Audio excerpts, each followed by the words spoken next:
my time, took my chances. Went the distance, now I'm back on my feet. Just a man and his will to survive. Rising up, back on the street. Did my time, took my chances. Went the distance, now I'm back on my feet. Just a man and his will to survive. Rising up, back on the street. Did my time, took my chances. In March 2001, the world was introduced to one of the oddest shaped pieces of modern weaponry. The Belgium Tuna, Tactical Tuna, or just plain FS2000, whatever you want to call it, it took people by surprise. The concept of a bullpup wasn't anything new, and bullpups had already been adopted by several militaries around the world. The concept of this bullpup, however, it took it to the next level.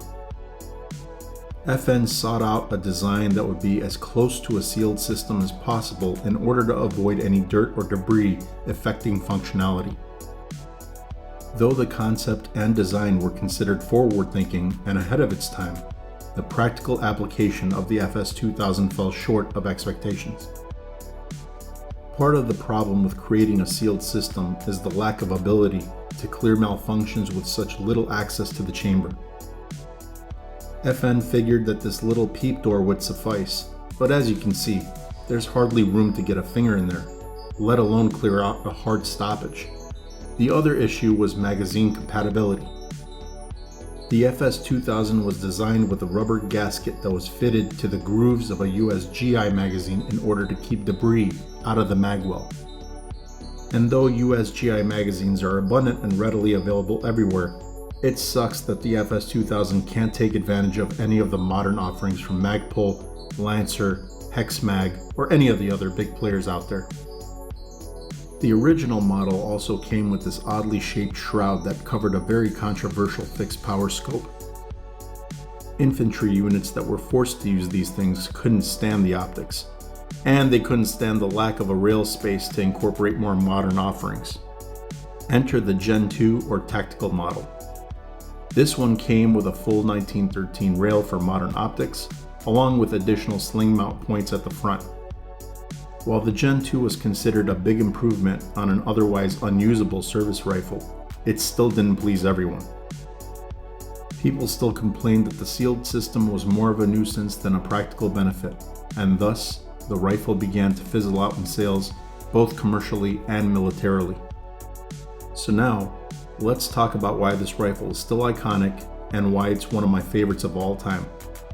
Number 1, it's still extremely reliable.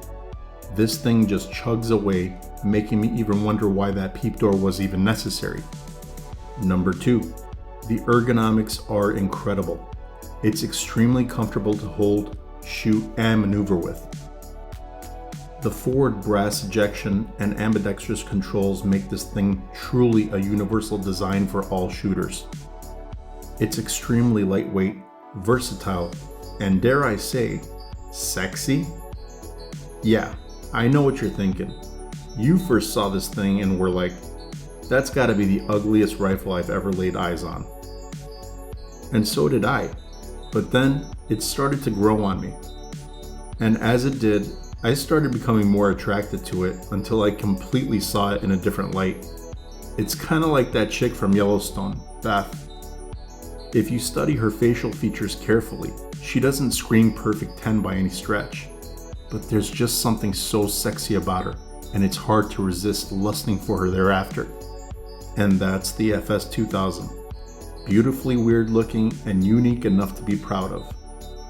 It also helps once you throw some accessories on there, like this eotech XPS2, crimsontrace CMR 301, and Urban ERT sling harness. How's the trigger, you ask? Not bad. Definitely not great. It's a bullpup trigger, but it's easy to predict, tactile, and breaks clean.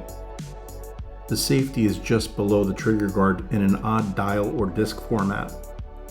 The magazine release is just ahead of the magazine, and it's easy to engage, especially considering the way you have to strip out the mag. The charging handle is non-reciprocating, and it's easy to engage and folds out of the way, but it's flimsy. It's also one of the most complained about components of the gun, as many have found out the hard way that it's easy to break. Other than that, the ergonomics feel great. The gun feels like an organic extension of your body.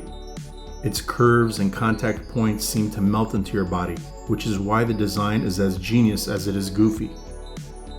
You can't really appreciate it until you handle it yourself, like with many things in this world. So what's stopping you? Oh yeah, the fact that these are super rare and becoming more scarce by the year. At a whopping 3,000 to 4,000, they don't come cheap either.